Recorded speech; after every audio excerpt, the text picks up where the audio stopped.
Welcome to the I Ching Cafe. My name is Belinda Doveston, and it is wonderful that you're here with me for our weekly I Ching forecast for the week commencing the 11th of August 2025. Right, let's go and look at last week. What were we paying attention to through the I Ching in our lives? We had Hexagram 50, the cauldron, preparing the meal, the vessel within which the magic happens, the transformation, the churning over, something new emerging, something new being built and percolated in our lives. And we had that interesting changing line saying before we can move forward, we've got to empty out what's in the cauldron. We've got to clear out the dregs of the previous meal. We've got to clean it out to prepare a blank slate to move forward. Plus, we had Hexagram 14, possession in great measure, the abundance and wealth hexagram. And so as we worked with those two hexagrams, that changing line last week, how did that work for you? What were the things that you were paying attention to, the leftover bits in that cauldron that you needed to clear out in order to tap into abundance? And I always say that, when we get a wonderful hexagram like hexagram 14, it's not necessarily that the gold bar drops in that week. You heard me say that many times before, is that we learn something that helps us unlock the wealth. So you'll find that if you're working and paying attention to the I Ching and it was manifesting for you in this past week, that you were very clear that there was something you needed to clear out, that the pot had something left over before you could cook the new thing, before you could start putting things in and building up the new phase, the new thing that's emerging. We had to clean out the pot, we had to prepare it, we had to get ready, and that would unlock the abundance. And I really found that this past week that I didn't realize how much junk was in the pot I was working on. And to my horror, realizing how much cleaning out was sitting there, and the realization that actually when you have chaos and you have unresolved things, they have an energy of their own. And when those things are unresolved, what happens is it blocks the flow of abundant energy. And what really came to me is getting stuck into clearing this pot. I knew this is what I had to do. I knew exactly what was the thing that was online that was in that pot. I got in and started mucking in and sorting it out. And wow, didn't realize just how big a job it was, how much stuff was in that pot, and how it was actually creating an obstacle to the flow of hexagram 14. So that's how I experienced the awareness of I didn't quite get it, the extent to which the old stuff sitting in that pot, in that vessel, was actually a block and obstacle to the abundance. And so you focus on manifesting the abundance and you don't think about what are the things that are in its way. And it really came to mind just how big an obstacle was sitting in that pot. And I worked at it. So still a lot more to do to clear out the cauldron, but really a huge insight for me personally this past week. And I trust that something has manifested for you that has brought the insight and the development, because that's what we're doing here. We're understanding the inner obstacles, the outer obstacles, the development that we are needing to manifest the things that we want to achieve for our lives. So that was last week. Let's get into what this week is asking us to pay attention to. Our first hexagram for this week is hexagram 32, duration or endurance. Going the long distance, building something that's long lasting. So our attention this week is tuned in particular. There might be other flows happening for you in your personal life, but as a collective, we are being asked to pay a bit of attention to the long-term things we are building. And perhaps for you this coming week, there's an awareness around the difference between a short-term sprint to fix issues or to resolve issues or to manifest something, and the value and the importance of the long-term commitment. Now, hexagram 31 is influence. That's the courtship hexagram, or the honeymoon phase of a marriage. Is all new, it's all exciting, it's all fresh. Hexagram 32 follows and says, in order for a marriage to last, it needs to be able to endure and persevere and grow and go the long distance. So hexagram 32 is the old married couple, who have gone a long distance and have weathered the storm and have gone through their ups and downs and have worked through it and have shown up every day for each other and for their partnership. So we're tuning into long-term things. We're tuning into the difference between a sprint race and a marathon, all right? Between the tortoise and the hare, all right? We're creating awareness. There's something here in front of us where our development this week is tuning us into where there are some issues, where our endurance is needing some work, where the long-term picture is perhaps needing some healing, some help, some support, and where we have to grow up, okay, in order to develop a long-term path. If you are commitment phobic and the idea of a long-term journey is terrifying, this might be a challenging week where some of those belief systems come up, and the opportunity, of course, is to heal them, to heal the resistance to a long-term commitment. Okay. And so for those of you who are plodders, okay, you have a vision, you plod and you move through and you commit and you keep on showing up. The world is held together. It's people like you, all right? So keep on showing up, keep on moving forward. The thing about a long-term relationship, the thing that endures, is perseverance. You keep on showing up. You keep on showing up every day. You don't get a day off marriage. There's no day off. Sunday's a day off. You're always married. Okay, and married, think bigger than just the idea of a relationship, because obviously any kind of relationship, it's a long-term relationship, is fundamentally in concept a marriage. You might not necessarily have the paperwork. Okay, so we're thinking about marriage outside of the boundaries of the paperwork. We're thinking about long-term commitment, the idea of a marriage and a commitment to something that's long-term outside of the context of just being about a one-on-one love relationship, marriage, because we have commitments all around us. So what is the long-term thing you're building? What is the bigger picture that you have in mind, that you've been working towards? Perhaps there's some new insights and some work that we can all do to support the long-term vision, not just what's happening next week or the next crisis or the next thing that we're wanting to experience, right? The next high. It's about what is the long-term bigger picture. What is the marriage? What is that bigger picture where we need to show up every day? And there's work for us to do in healing whatever is in our way that is preventing us from having a harmonious, committed relationship with this bigger picture, with this long-term thing. Now, this week there are 3 changing lines, so quite a bit of action. We've got changing lines in the 2nd, 5th, and 6th position. Okay, so let's get into it. In position number 2, okay, our first aspect of what we're learning about endurance, right, where endurance and duration needs some work, is this idea that there's a lot of strength within us and there's a lot that needs to be done in front of us. And there's this thing of like, how do I channel and focus my energy that I can actually move through this? And so the learning for this week with this first changing line is realizing that it might be sticky and challenging. Okay, there might be some energy where I've got strength and I want to push forward, but I'm worried about overdoing it and the energy of the time and how everything lines up.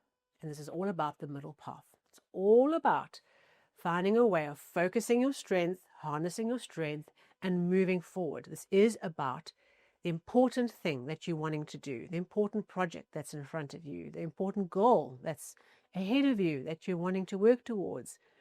These are important things that we need to be moving through and towards.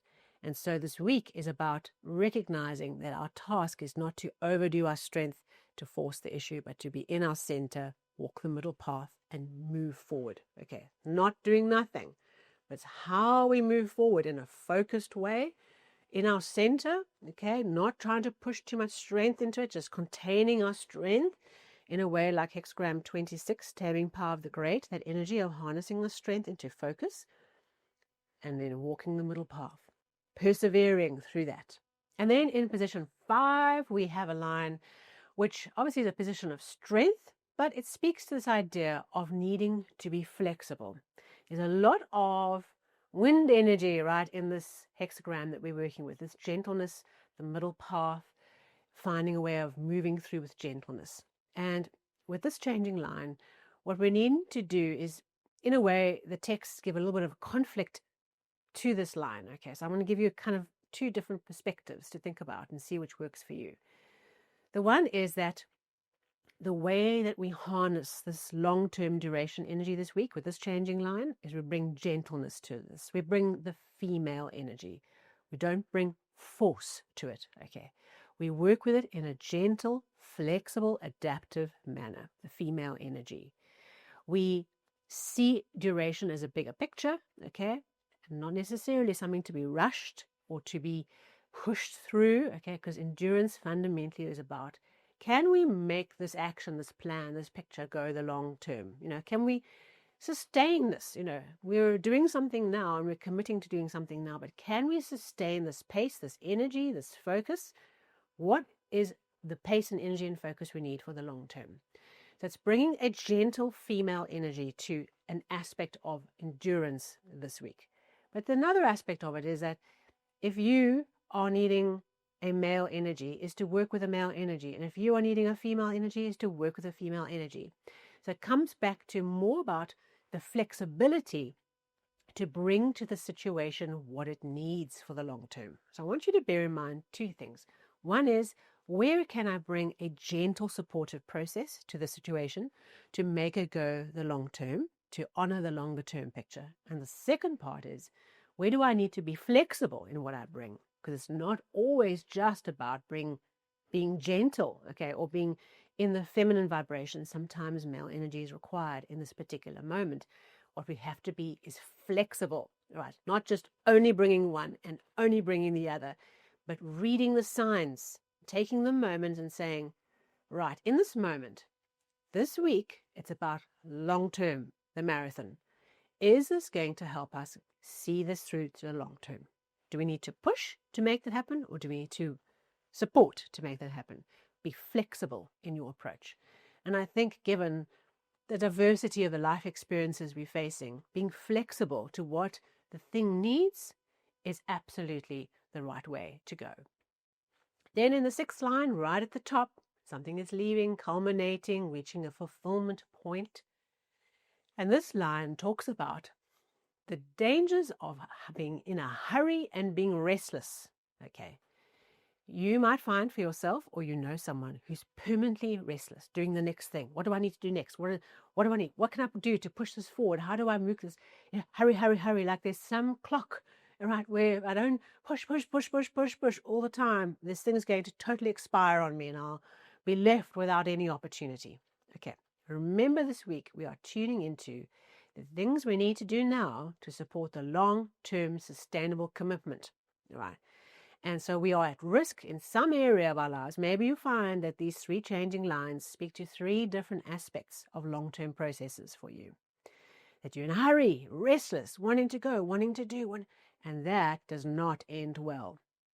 There's something around being patient, being plodding, being in that energy of endurance, okay, and taking things as they come. That saying of in time and on time, which is not about being passive and not getting on with things. But for now, for this week, there's something here where we're being restless and we're being all in a hurry up state of mind.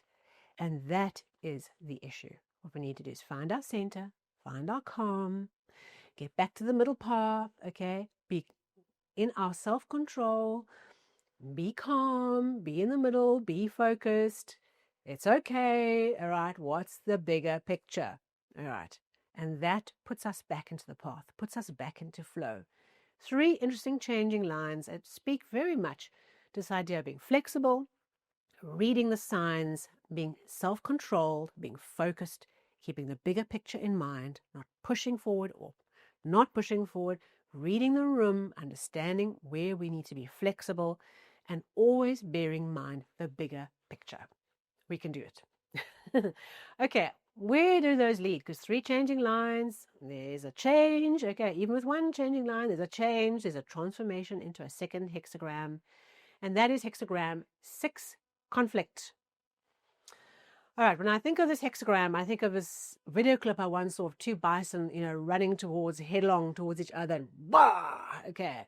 And there's like just headaches that result out of this clash. And so conflict is a hexagram which teaches us of how to mediate a conflicting situation and find a way forward. So invariably this week, we're going to come across a conflict of some kind, okay, a dispute where we don't agree with somebody else, where there are conflicting agendas or conflicting interests. And when one party tries to win, okay, at the expense of the other, we cannot resolve conflict. All we get is an escalation of conflict. I'm not going to go into details, but it wouldn't take much to look around our world right now to see where the ill use of this hexagram does not help. In fact, it hinders and hurts. We take this idea of conflict into our own personal lives, and we be the masters of the moment in how we deal with conflict. Now, a conflict situation arrives because there's some kind of disagreement around the way forward, okay? I think that, you think that, right? So what we have to do is we have to mediate the middle path. We have to mediate a useful middle path solution that everyone can move forward in a mediated manner. Okay, that is what this hexagram is helping us grow. It's about finding a way of getting justice served, all right, but in a way where everyone's best interests, the commonality of best interests, is covered, and we are all moving forward, and we can release the issue and we can move on. Okay. We are being cautioned against escalating conflict, taking up the temperature, okay, being confrontational, right? Because getting justice served doesn't need being confrontational. It means getting justice served, finding a path through the conflict where both parties have an overlapping view, okay, that Venn diagram. Where's that place where my needs and your needs, they overlap, and there's a center bit where we can agree on something, is finding that center bit, right, and moving forward from there. Now, I don't often like sharing personal examples on hexagrams because I want to create a space for you to interpret and apply it in your own lives without my whole story put on top of you. But I thought, given that there is something fresh on conflict that's happening for me right now, that it might be useful to understand this situation. Okay. So a business that I've been involved in, there is a customer where we've delivered services for a project. And at the time when the invoice was due, the customer said, I'm not going to pay on your due date because I don't have enough money to pay everyone. But I can pay you in 2 months' time over 2 installments a month apart. Okay, so that was really a surprise because, every bit counts in a business. You allocate, everything has a job to do. There's very few businesses these days that have no worry about bad debts, okay? They're just whatever goes into the pot. Most businesses are not in that place. And so that payment had a job to do. Right. So what you've got to do is you've got to find a way of getting the commitment honored. There was an agreement. You put in place a new timeline, a new payment plan. Get the person to agree in writing. Okay, new payment plan. Month 1 comes, payment made, no problem. Great. Month 2 comes, on the day it's due, a reminder that it's due. And no, sorry, I can't pay. I'll pay it in 2 weeks' time or whatever. And so what I had to do is I had to say, but you have made an agreement. And now that you are telling me after the fact that the agreement is now lapsed, you've now not honored your bit, you've not paid the part of the contractual agreement that we agreed, the amended terms of the original contract. And what came back was a very personal attack. Now, when someone is in a money situation and they are like in a corner, it's like a wildcat, a cornered wildcat, and all you're trying to do is survive and deal with the stresses. So you have to be compassionate that people are going through issues where what you're seeing as a response, the personalization of the response, is not really about you. I mean, you have to look within you to say, is there anything I've done that's been out of principle in the process? Where have I been personal or been out of alignment with principle in the way I've handled it? And you've got to see that when people come back and they attack, it's the best form of defense, right? No. But it's when you're in a corner, okay, and you're a wildcat in a corner and you've got these overwhelming things coming at you and you've overdone it and you haven't managed it and the scope is escalated and now you're stuck, you're having to pay the bill. People react in weird and wonderful ways and you can't take it personally. You have to go back to what's the position, what's the contract, what's the agreement, and go back in that fashion. Okay. You can't meet the aggression with escalation of personalization because it just escalates into a disaster. It's got nowhere to go but disastrous. And so, of course, when you go back and here's the line, this is what we agreed, you're going to get that response, okay, because it's a wildcat in the corner. Okay, that is what it is. But you still have to honor the process. You still have to honor the commitment that you have to collect that money. Okay, so the reason I'm sharing the story with you is that you might find yourself in a situation where conflict has arisen, right? Either you against someone else or someone against you or mutual, whatever it might be. And what we have to do is we have to find a way of not taking it personally, of looking beyond the surface reaction of what's being said, okay, what the words are, what the actions are. Look below, understand the person below the situation, okay, appreciate that that person's in a position and perhaps they're not acting in the best way, but, we've all not acted in the best way in circumstances like that. None of us are innocent of this issue. So we have to appreciate and have compassion, but there's justice. There's a contract. There's an agreement. There's a breaking of the agreement. How do I put in place and honor justice in a way that's this middle path that this hexagram is talking about and seek remedy that's justly earned? Okay. So in this week, pay attention to where the conflict arises. Where's the dispute? Where is the disagreement? Is it an internal conflict? It's sometimes harder to deal with. Okay, what is the conflict? What is the disagreement in front of you? Find a way of understanding it. Okay, don't jump in, okay, and react to the situation, even if it's personal, even if you feel attacked. Take a step back, all right? See the context of this situation. Have some compassion. But having compassion does not mean that you don't honor the contract or the agreement or the thing that's in front of you. You have to find a way to move forward. Calm, the middle path, being clear, all right, finding a way to move forward without jumping into the personalization. That is so tempting to do. Okay, whatever's going on in your inside voice on this issue, do not let that come out. No. There's a reason why it's an inside voice. Okay, so we're all going to be working through this idea of conflict this week and understanding what it means to get justice served in the middle path while de-escalating and finding the Venn diagram where there's overlapping interests, where we can all agree on something. And sometimes a conflict is about going to court or going to seek remedy from a legal instrument, but it's how you do that in a just, firm, calm manner without getting personal. All right, we can do that. All right, good luck for this week. Lots going on for us as we work with conflict and perhaps endurance, duration, conflict. We look at them as a story moving backwards and forwards. Okay, I often see them as they're flowing this way, right?